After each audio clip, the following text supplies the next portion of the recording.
Good training.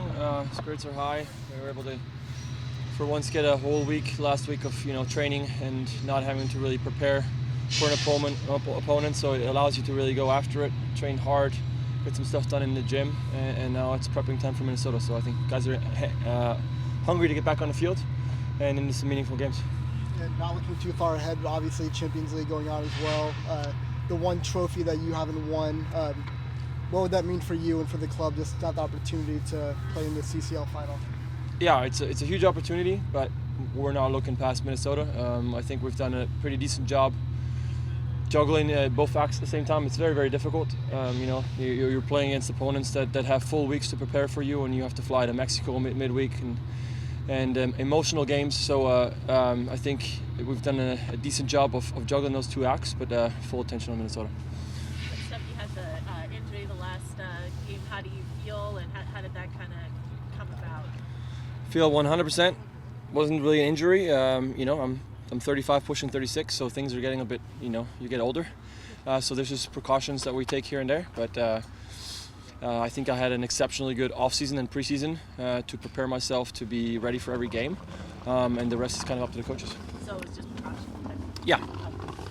And then as far as these weeks you're talking about getting ready, I mean, was there something specific that you guys wanted to maybe work on that that you kind of say that point to as a success to going into Minnesota in the second or starting the season?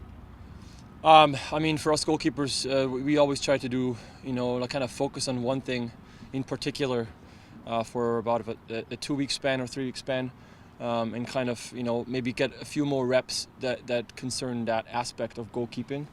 Before we kind of move on to something else that we maybe see in the game. So, but even when you have that philosophy or that way of approaching practices, it's kind of difficult to really get into good repetitions when you have Sunday game, Wednesday game, Sunday game. So for us to finally have some time last week and now the beginning of this week to actually get in there and get some stuff done, this was really nice. It was very refreshing, and I think Cleveland, myself, Andrew, and also some of the S2 and the academy kids that were able to join us, we really enjoyed being able to get in there and work. As for the squad, we're starting to look at what makes Minnesota tick. So we know exactly what we have to be aware of, and then we'll make sure that we're prepared for that as well. When you talk about,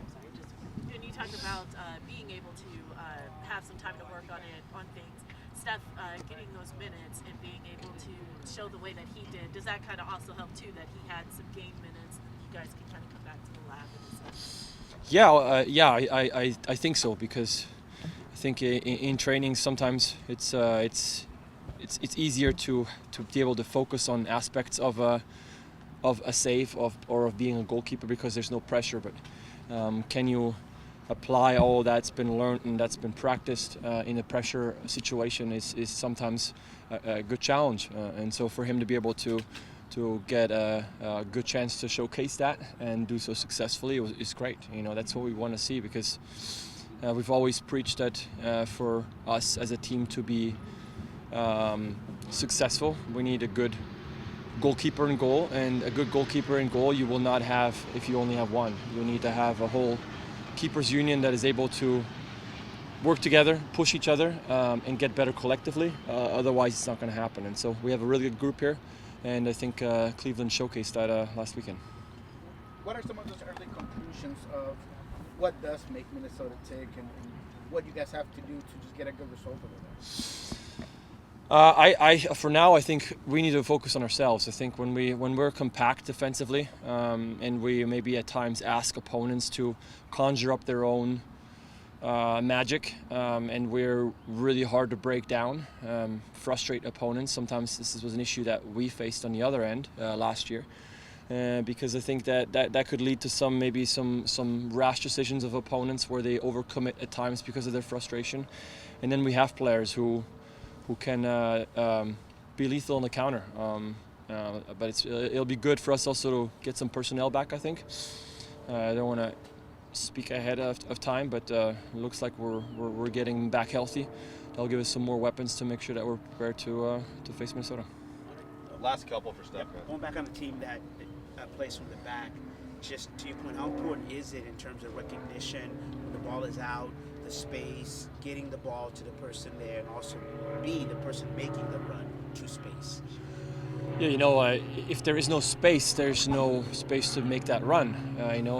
That's sometimes is a bit of the challenge for us when we have teams that give us a whole lot of respect. That's flattering, but if they sit back and they park the bus, there's no room to really utilize someone like Jordan Morris to the best of his abilities, right? So, but the game is played on both sides, So I think when we're really good defensively, when we maybe come back a little bit ourselves, and force the opponent to commit numbers forward, and then maybe there's space for us to go a bit quicker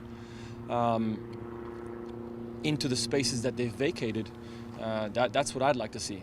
Maybe it suits us better when we play teams like a Leon. That's a quality side where you are forced to sit back a little bit more. I think those games worked out really well for us. Very, very proud of the way we were able to defend as a unit, for one. Sometimes defense is pushed on 5-6 guys in the back, but it's a whole team effort. And so if we can really do that, instill some pride in that, and then put ourselves in positions where now, if we do get the ball and there's a transition moment, we have space to really utilize our weapons, then that's even better for us. Is this the best team? Last one. Yeah, sorry. Is this the best team you've seen in terms of how you guys are multi-dimensional in the game? You've been a lot of years. Your ability to go on the counter and be patient, waiting for those spaces. I think opponents adapt to the way you play throughout the year.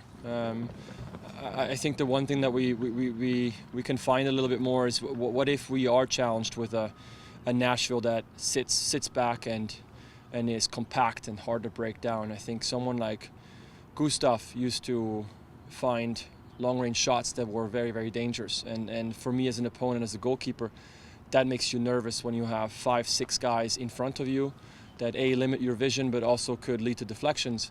If you have guys that are capable of hitting that ball, you're going to start sending some of the players out to meet that.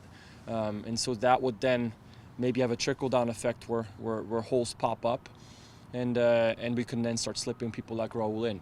But I think we have players that are more than capable of doing that. Joao can hit a bomb. I think Albert has a good foot. So I would like to see that aspect come in a little bit, so that opponents don't really know what they're supposed to do, because anything they'll do, we'll find a solution for.